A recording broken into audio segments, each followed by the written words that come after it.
Welcome to the Payneless Flipping podcast, where we show you guys how to get into real estate investing, and we want to take the pain out of your journey. We know it can be difficult getting into real estate investing, especially if you try to figure out everything on your own.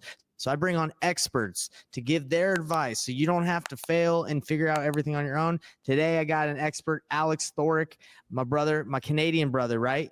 In Canada? That's it, yeah. That's it. We're with my Canadian brother, and he is a master of marketing. So today we're going to be talking about how to use Facebook ads to target motivated homeowners. All right. So let's dive right in, brother. Alex, tell us a little bit who you are, and let's dive into how to use Facebook ads to target people. Sure. So I've been in the marketing space for the last 7 years, working with many different businesses, local businesses, service-based, and we've used Facebook ads quite a lot. So, well, at this point, I guess we can call it Meta, because Facebook has everything under, so it's Meta. Facebook and Instagram go under Meta with WhatsApp and Messenger and all of those platforms that they own and run. So we've been basically helping our clients push the word about their products and services out there and build out systems to generate those leads, because that's what each and every business needs. If you don't have leads, you have no business. Yeah, that's so true. A lot of people don't really realize, they think that maybe they can get things done with no leads. I don't know why people think that. I used to think that when I first got started. I was like, well, if I just get really good at sales, I'll be able to convert like one lead I get a month. So now you need more leads. You need to generate enough leads for you to have a sustainable business. Would you say a lot of people get that wrong, Alex? Like the amount of leads they need to actually have like a sustainable business? Oh yeah, 100%. Yeah, like the amount of leads that you need these days is even more compared to, let's say, a couple of years ago, let's say prior to COVID. And the reason to that is because the trust level these days is way lower than what we had before, plus the attention level. So the attention span these days is what? It's literally under 7 seconds, less than a goldfish. I would say it's at about 3 to 5 seconds. So, and you all can attest to that, because let's say when you go to YouTube, you can skip the video ad after the first 5 seconds, right, on YouTube, or let's say TikTok or Instagram, where you go through those reels and shorts. Good point. Yeah, it's like if you're not interested, if the video didn't grab your interest in the first 3 to 5 seconds, next. And I'm the same way. I mean, if I'm not interested in what the person has to say, I'm just going to scroll to the next one. So it is important for you to have good hooks in order to grab their attention. Hooks are everything, right? These days, yeah. These days, the attention is the new currency, pretty much. You know what's interesting about hooks is we could sit here and think about the best hook in the entire world, and it could still not hook everybody. It could, I don't know what works. Go ahead. Good, tell me. Sometimes you might, let's say, so there are, of course, certain frameworks that you would use in the video or in the ad copy, right? When you would promote something for the product or service that you want to generate leads for. And then sometimes you go through all of that. You know who's your target audience, the people that you talk to, right?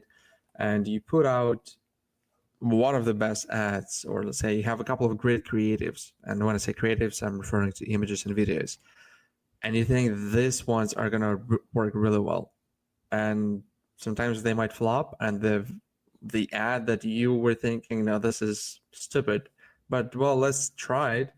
That ad is outperforming. So honestly, sometimes you don't even know which one would work. And that's why it's so important to test different things. So when you launch a campaign on Facebook, again, on Meta, so it's both Facebook and Instagram, it's important to have multiple different images and videos with multiple different creatives, so you could test which one works the best, so you don't drain all the money. Yeah, that's the craziest thing. Like, I know a lot of people have gone through for like quality, right? Like, oh, I want to have like the best camera and the best stuff. Like, and now I almost feel like if you have low quality, people are more interested to stop to be like, hey, why is this guy's quality suck? Like, why is his image kind of blurred? I don't know if that's necessarily true, but I kind of feel like sometimes going against the grain helps. It's not necessarily that it's the quality sucks and that's why they're watching it. It's more like because people see that it's more personalized. So the other person, so yes, the video itself is not a super high tech, high production video, but people can see that you pretty much you take out the phone and you film yourself, and that looks more personalized, and It's they true. kind of have more trust. That makes sense. Yeah. I like that. That's true. More trust. So how do you develop trust with Facebook ads, brother? How do you develop trust with copy, like you're saying, with these ads to get homeowners interested? So these days it does take. So there's a study that was done by Google. They called it 7-11-4, or at least that's what kind of people started calling it, 7-11-4 rule.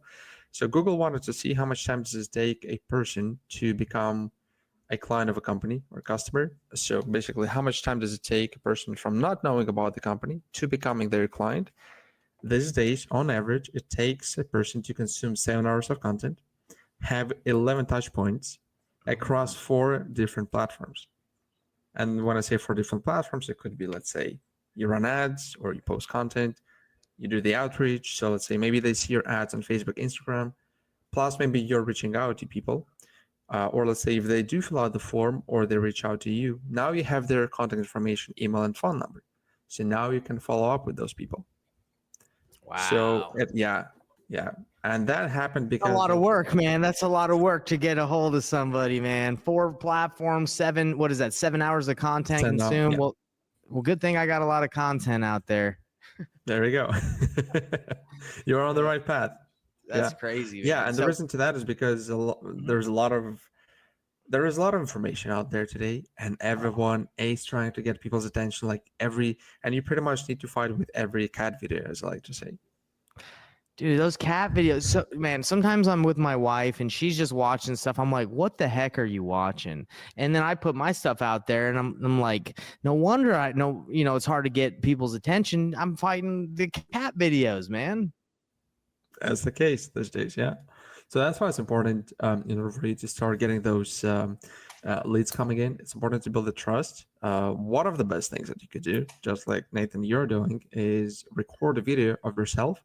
So let's say if you decide to run it as you decide to run ads, record a video of yourself explaining why. So you could use a framework where you would have a hook, or you could use a pattern interrupt with a hook. So pattern interrupt is something that's not typical. Let's say when somebody, I'm sure you've seen this type of videos or ads where somebody's kind of knocking into the camera. So that's a pattern interrupt, because you don't see that every single day, right? Or somebody is getting, I don't know, outside, like behind the tree. Yeah, doing something crazy, man. Doing something crazy. You got to be creative. Yeah, So you can stand out from the marketplace, basically. Then you would have a hook, which would be part of that. So you could merge them together. So you could call out the audience, right? With that hook.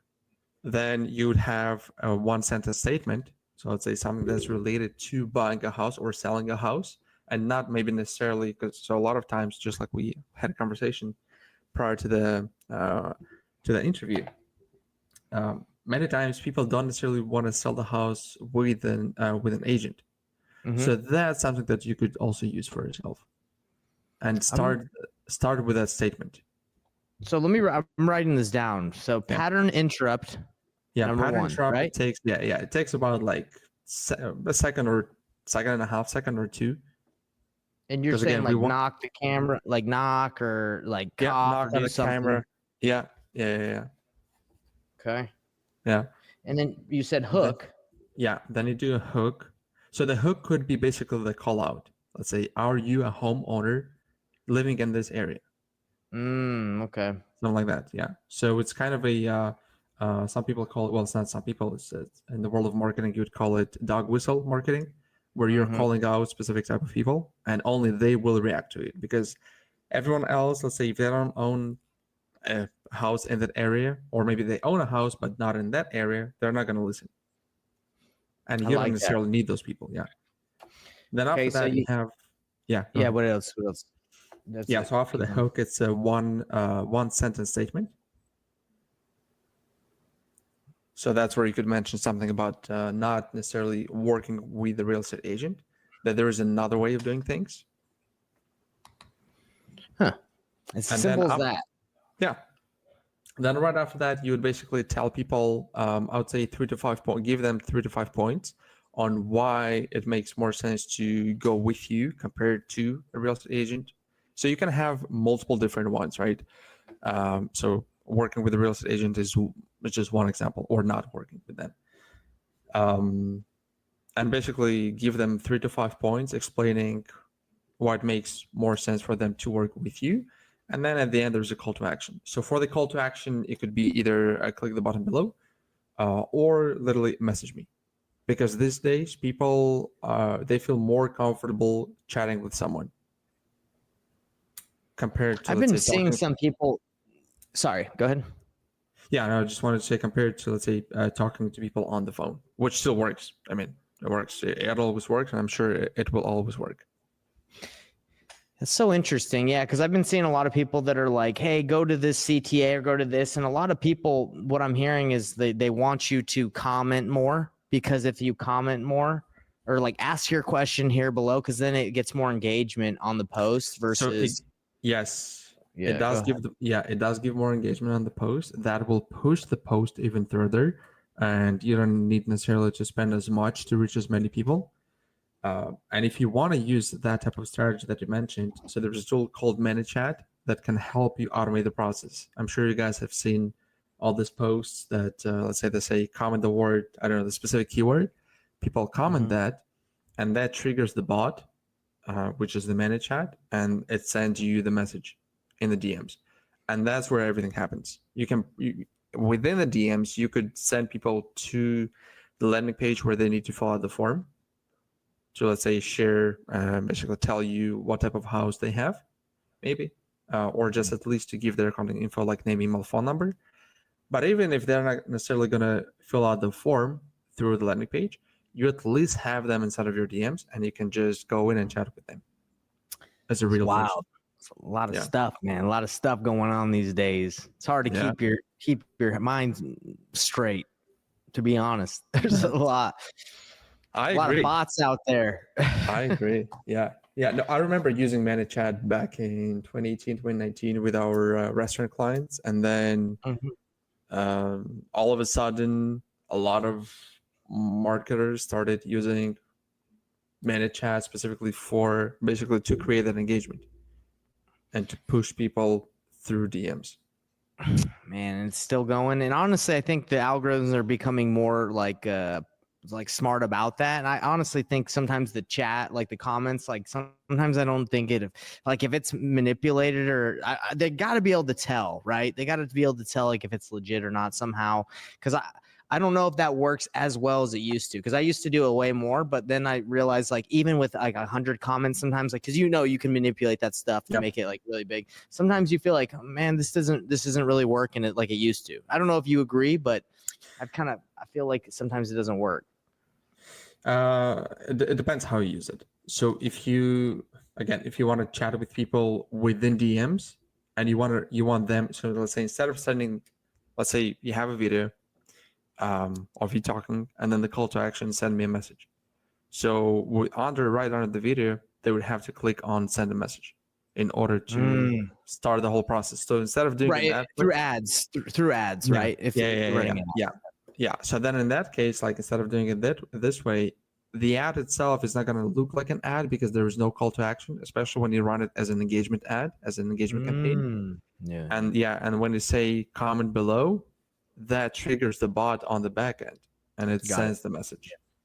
So you can make it look like an organic post. An organic post, yeah. So people will a lot of people they won't necessarily see right under the page where it says sponsored. Gotcha.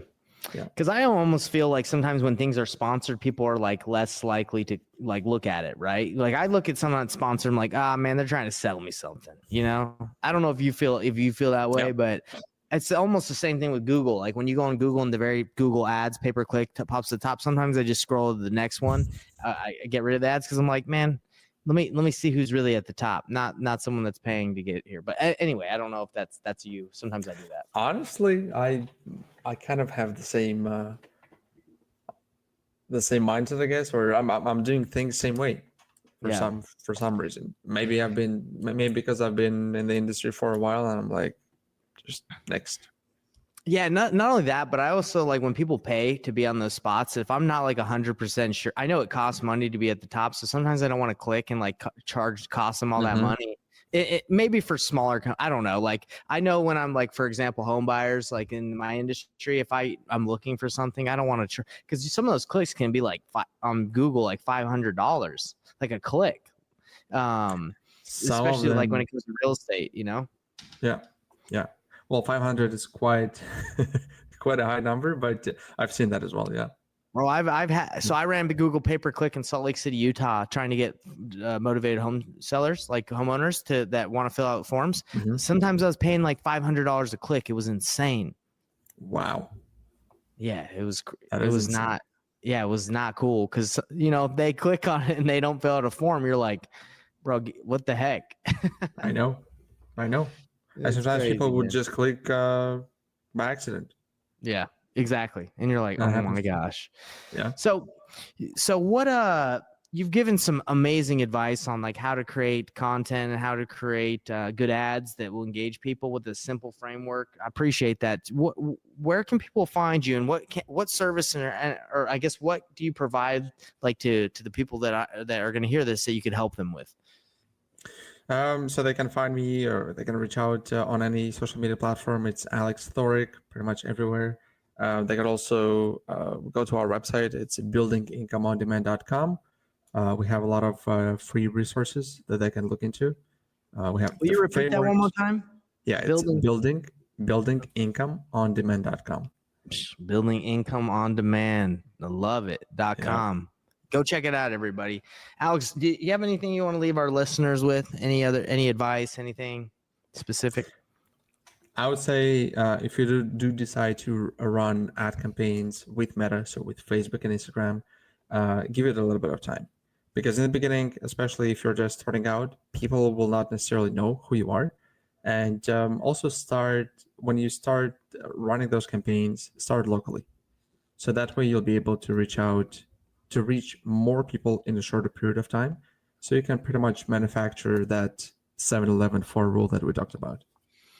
Yeah, man, that's 100% true. I wouldn't run my own ads, like unless I had someone that had that experience to show me, because you're basically just you're testing. That's basically what you're doing with running ads. So if you don't have like additional information or like knowledge or experience, you're gonna not get results probably in like a week. You're gonna spend money. You're gonna be like, this doesn't work, and it's like, well, it was working. You just don't know how to understand it, right? And after spending that's the kind of the problem with ad spend, is like the money goes quick if you don't know what you're doing.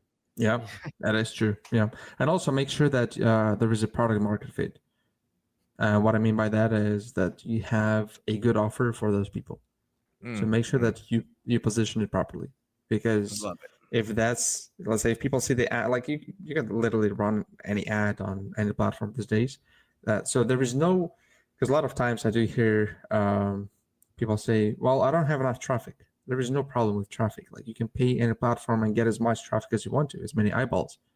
But then the goal is to convert them into reaching out to you and becoming leads and then eventually clients.